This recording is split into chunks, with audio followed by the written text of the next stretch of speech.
The stagecoach door swung open with a sharp crack, and the woman inside did not move. Dust rolled across the street in thick waves, pushed by a hot Texas wind that never seemed to rest.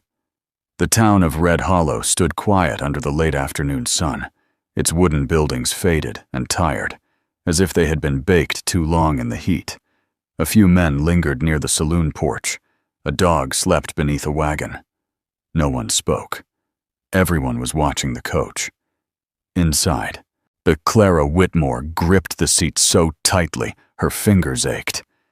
She had been on trains and coaches for nearly 3 weeks, traveling from Boston to the Texas Panhandle.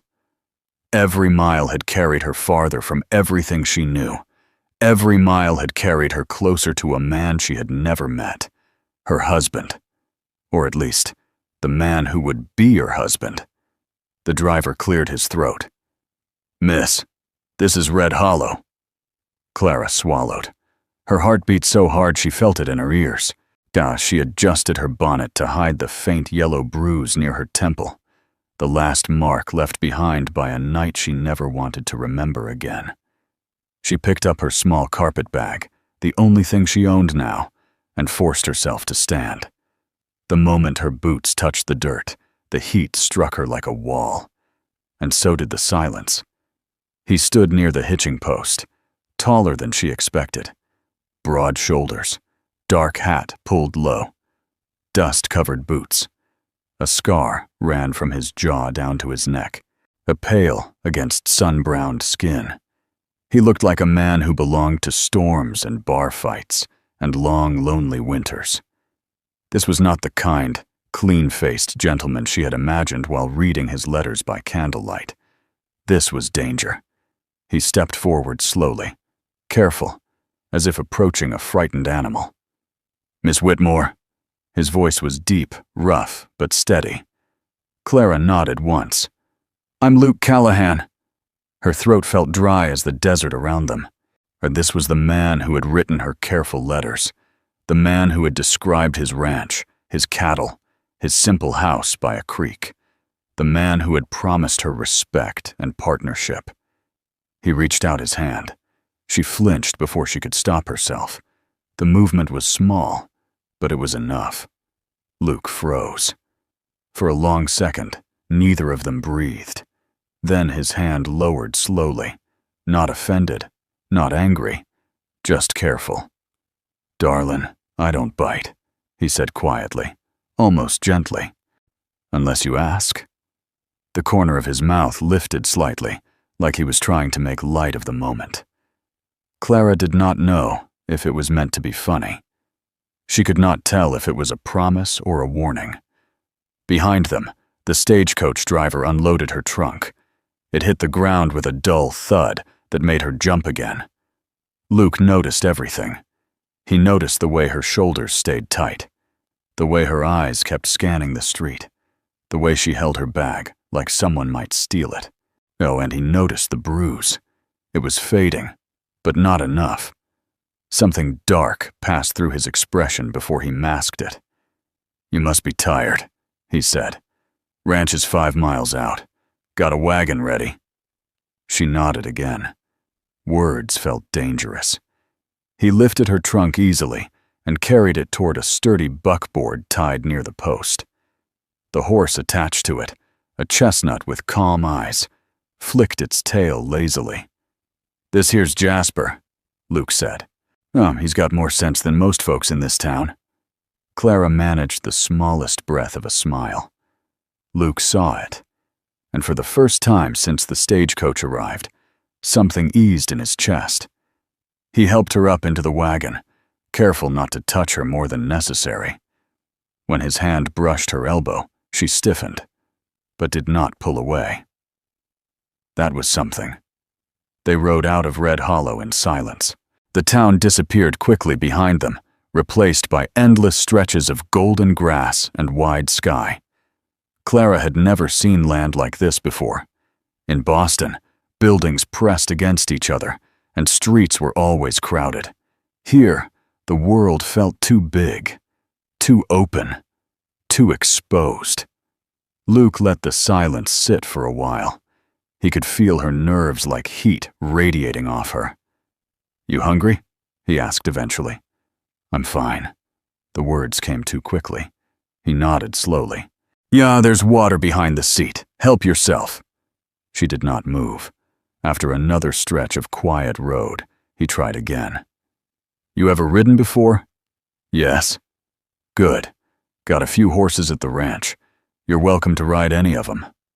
She looked at him then, surprised. "You would allow that?" He glanced around at her. "Allow?" She hesitated. "I mean, most men would not, Darlin," he said softly. "You ain't property. You're here 'cause you chose to be." Her fingers tightened in her lap. Chose.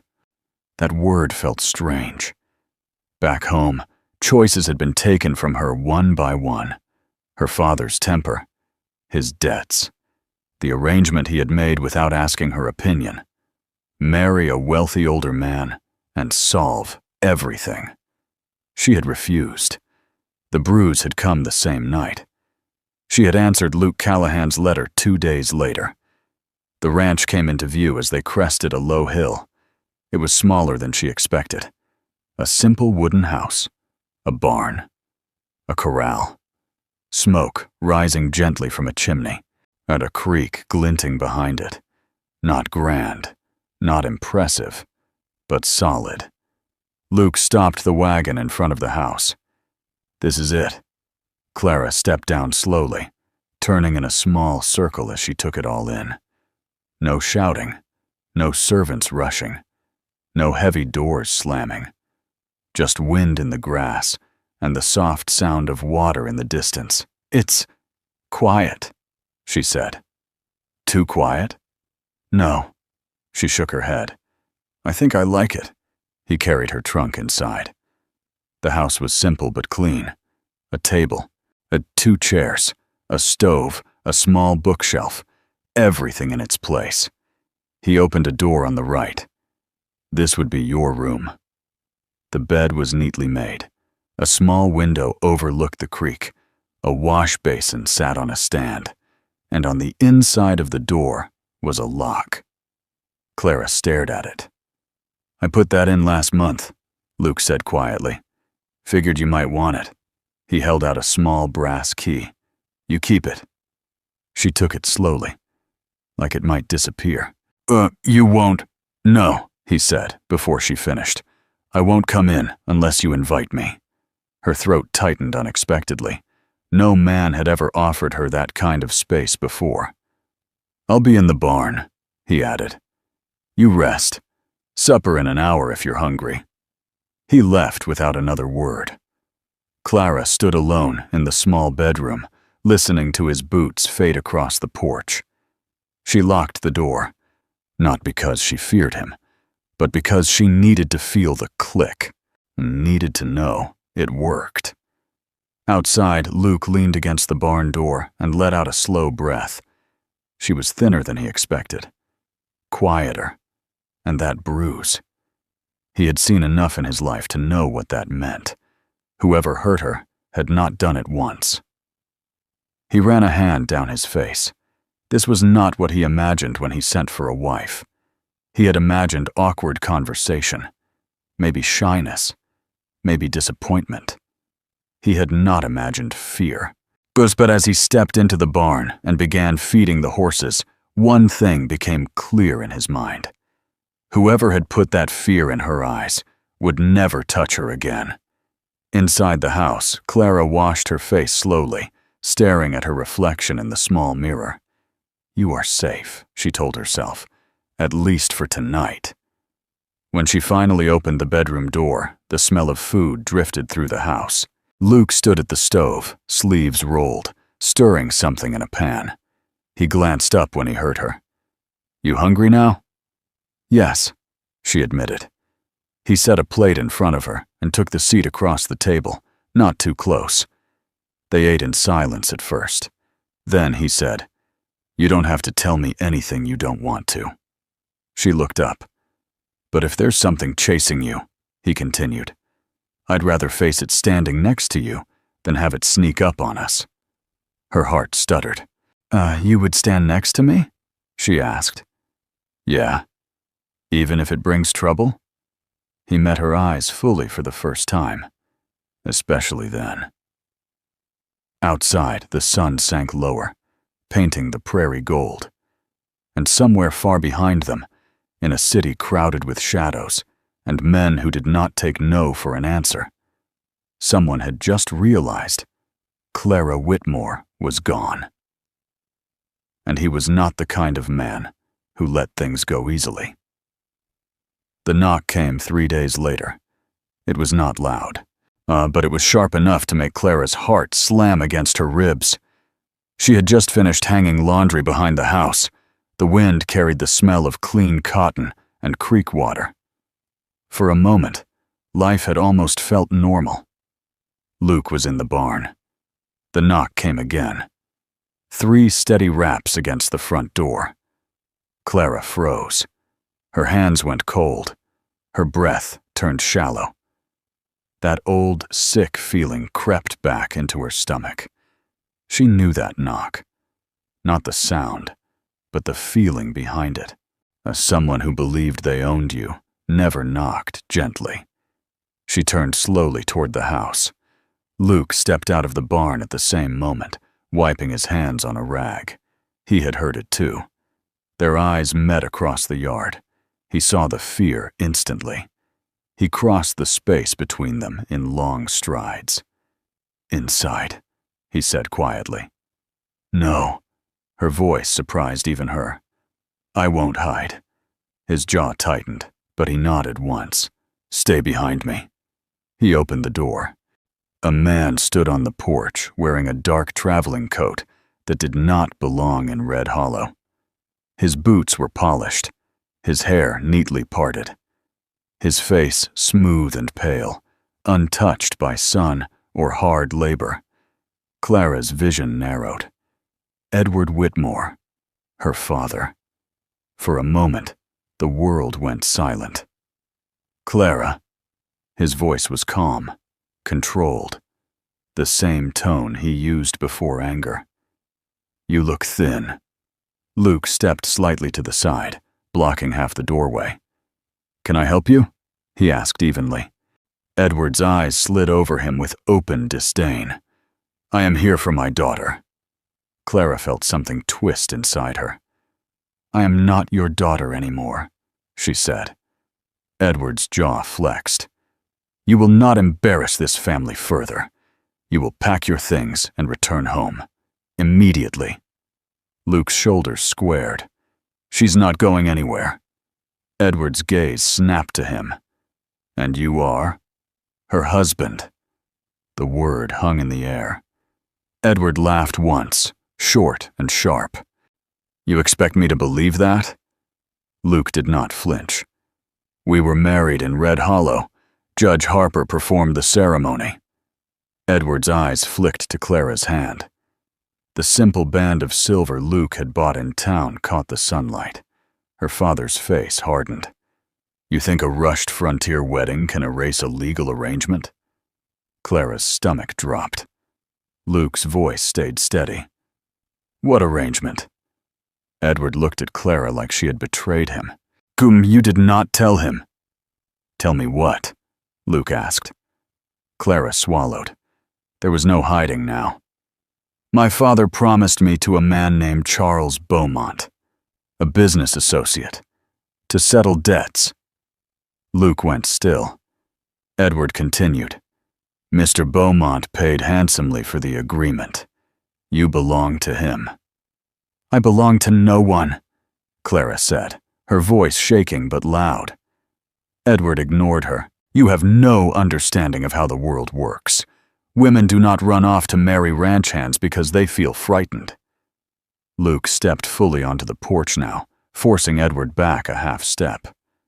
"She's not frightened here." Edward's gaze sharpened. "You think you can protect her from the consequences of what she's done?" "I know I can try." The air between them turned tight. Clara could feel it building. That familiar shift in her father's posture. The way his hand twitched at his side. Luke saw it too. Edward took a step forward. Clara, he said quietly, dangerously. Come inside. We will discuss this like civilized people. Luke moved at the same time. His hand caught Edward's wrist before it could reach her. The grip was firm, unyielding. Don't, Luke said softly. Edward looked down at the hand holding him, stunned. You dare touch me? Luke's voice dropped lower. You don't get to touch her. Clara had never seen anyone stop her father before. Never seen anyone look him in the eye without fear. Edward pulled his arm free, straightening his coat. This is not over, he said coldly. Mr. Beaumont does not forgive insult. He will come himself if necessary. Clara's blood ran cold. Edward stepped off the porch. You will regret this foolishness, he said. Both of you. He mounted his horse and rode away without another word. The dust settled slowly behind him. Clara did not realize she was shaking until Luke turned toward her. Oh, he won't stop, she whispered. Luke stepped closer, but did not touch her. Then neither will I. Her throat tightened. You don't understand who Charles Beaumont is, she said. He is wealthy, connected. He does not like to lose. Luke's eyes darkened. I don't care how rich he is. You should. I don't. She looked at him then, really looked at him. You would fight for me? He let out a slow breath. Clara, I don't know everything about your past, but I know what I see. I see a woman who was scared when she stepped off that stage. I see bruises that didn't come from falling downstairs. I see someone who thought she had no choice. His voice softened. You've got one now. Her chest felt tight. Why? She asked. Why would you risk this? He held her gaze steadily. Because I meant what I said. I don't bite, unless you ask. She let out a shaky breath that almost turned into a laugh. The tension cracked just slightly, but fear still lingered. What that night, Clara could not sleep. Every sound outside the window made her flinch. Every shift of wind sounded like hoofbeats.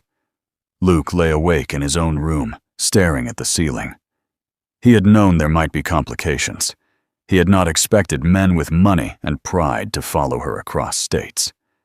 Near midnight, he rose quietly and stepped onto the porch. The prairie stretched silent under the moonlight. He stayed there until dawn. 3 days passed, then 5. Clara began to hope that perhaps Edward had simply been angry and would not return. Then the rider came. This one was not her father. This one was worse. The horse was large and expensive, the saddle polished. The man riding it wore a tailored black coat and gloves despite the heat. Charles Beaumont. Clara knew him instantly. He stopped in front of the house, removed his gloves slowly, and looked up at the porch where she and Luke stood. Clara, he called, his voice smooth and almost pleasant. You look well. Her stomach churned. You should not have come, she said. I paid for you. Luke stepped forward. You need to turn around. Beaumont's eyes slid to him. And you are? Her husband. Beaumont smiled faintly. I find that difficult to accept. It doesn't matter what you accept.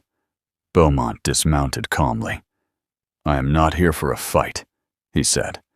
I am here to correct a mistake. He looked at Clara. You panicked. Your father mishandled the situation. But I am a reasonable man. Luke's hand rested near his belt now. Clara felt her pulse racing. I am not a mistake, she said quietly. Beaumont's gaze sharpened. You are naive. No, she said. I was trapped. Silence fell. Beaumont studied her face. Can you believe this rancher can give you more than I can? Clara felt something shift inside her. For years, she had been told what she was worth, measured in contracts and debt. But here, in this small house by a creek, she had been given a key to her own door. You cannot give me freedom, she said. Beaumont's expression changed. It lost its politeness. If you do not come willingly, he said softly, I will make this very unpleasant. Luke moved without hesitation, and he stepped directly between them. You threaten her again, Luke said quietly, and you won't leave this ranch standing upright.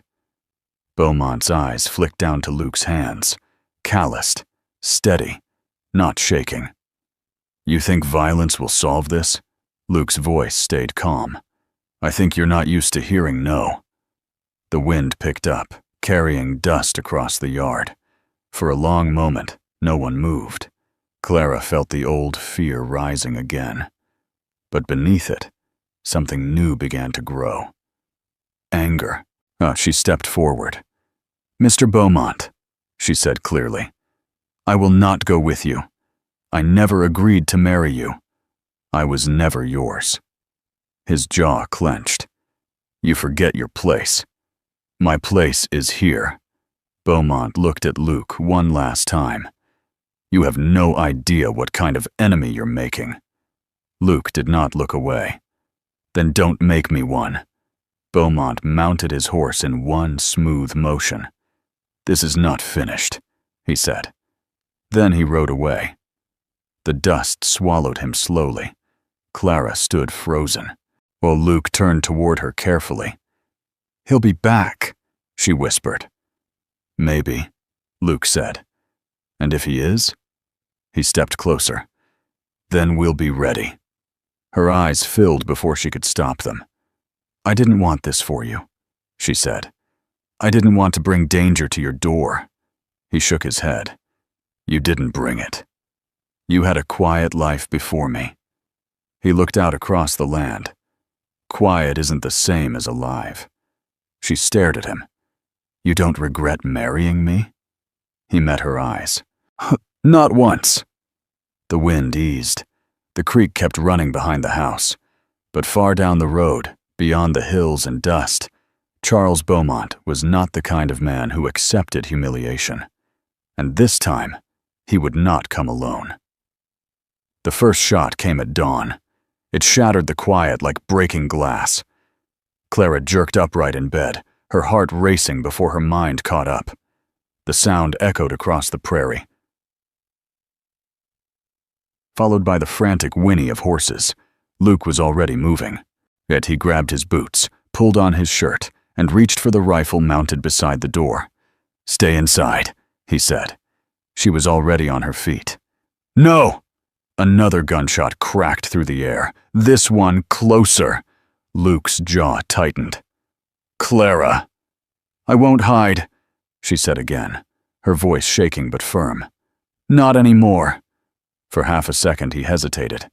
Then he nodded once. Stay behind me. They stepped onto the porch together. Smoke drifted from the direction of the barn. Bell and 3 riders stood near the corral fence. Charles Beaumont sat tall in his saddle, his dark coat a sharp line against the pale morning sky. 2 men flanked him, both armed. One of them fired another shot into the air. Come out, Callahan, the man shouted. This ain't your fight. Luke stepped forward, rifle steady in his hands. It is now. Clara felt the old fear claw at her chest, but she did not step back. Beaumont's eyes found her instantly. You are forcing my hand, Clara, he called out calmly. I offered you dignity. You offered me ownership, she shouted back. One of the hired men laughed harshly. Luke did not lower his rifle. You've made your point, Luke said. Now leave.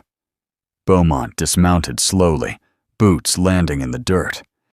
I cannot leave without what is mine. You keep saying that word, Luke replied. She's not yours. Beaumont's composure cracked slightly. I paid $50,000. Clara's breath caught. She had never known the exact amount. Luke's grip tightened on the rifle. You paid her father, Clara said loudly. Not me. Beaumont looked at her with something close to irritation. You think this is about affection? Yes, she said. The word stunned even her. "Yes," she repeated. "It is." The wind shifted, carrying the smell of smoke from the barn roof, where a small flame had started near a haystack. One of Beaumont's men had tossed a lit torch. Luke saw it immediately. "Clara, inside," he said sharply. But she did not move. Instead, she stepped off the porch. The dirt felt hot beneath her bare feet. "I am not a debt," she said, her voice rising. "I am not a contract. I am not something to be purchased and dragged back because it is convenient." Beaumont's face darkened. "You embarrass yourself." "No," she said, louder now. "You embarrass yourself, riding across states to collect a woman who does not want you." The two hired men shifted uncomfortably. Luke moved closer to her side. The fire near the barn began to spread along the dry wood. "Last warning," Luke said quietly. Beaumont looked between them. And then something changed in his expression. Not anger. Calculation. He turned slightly and nodded once to his men. One of them raised his rifle. Luke fired first. The shot rang through the morning air, striking the rifle clean out of the man's hands. The second hired man panicked and fired wildly, the bullet hitting the barn wall. Clara screamed as sparks flew. Luke grabbed her and pulled her toward the water trough near the house. "Stay low!" Beaumont reached for his own pistol, but before he could raise it, another shot cracked from the far hill. A rider appeared over the ridge, then two more. Red Hollow's sheriff and 3 ranchers. Luke's closest neighbor had heard the first shots and ridden hard for help. The sheriff fired into the air. "That's enough!" The sudden shift startled Beaumont's men. One of them backed toward his horse. The other froze. The sheriff rode closer. "What's going on here?" Luke kept his rifle trained. "Well, they tried to burn my barn." The smoke made the truth obvious. The sheriff's gaze moved to Beaumont. "You aiming to start a war out here?" Beaumont straightened his coat, as if this were a social visit gone wrong. "This is a private matter. Not when you're firing guns and torching property." The sheriff's voice hardened. "You and your boys can drop the weapons, or I'll drop you." Beaumont looked at Clara one last time. There was no warmth left in his eyes now, only cold defeat. "You will regret this life," he said. Clara's voice did not tremble. "I already chose it." The hired men dropped their rifles. The sheriff's deputies disarmed them quickly. Beaumont did not resist, but his pride had been wounded in a way that money could not mend. As they were led away, the small fire on the barn wall was beaten down with buckets of water. Luke turned to Clara slowly. "You all right?" Her knees felt weak, but she was standing. "Yes." He stepped closer. His hand hovered for a moment before gently touching her shoulder. She did not flinch. Not this time. The sheriff rode up again. "You want to press charges?" Luke glanced at Clara. She nodded. "Yes," she said clearly. "I do."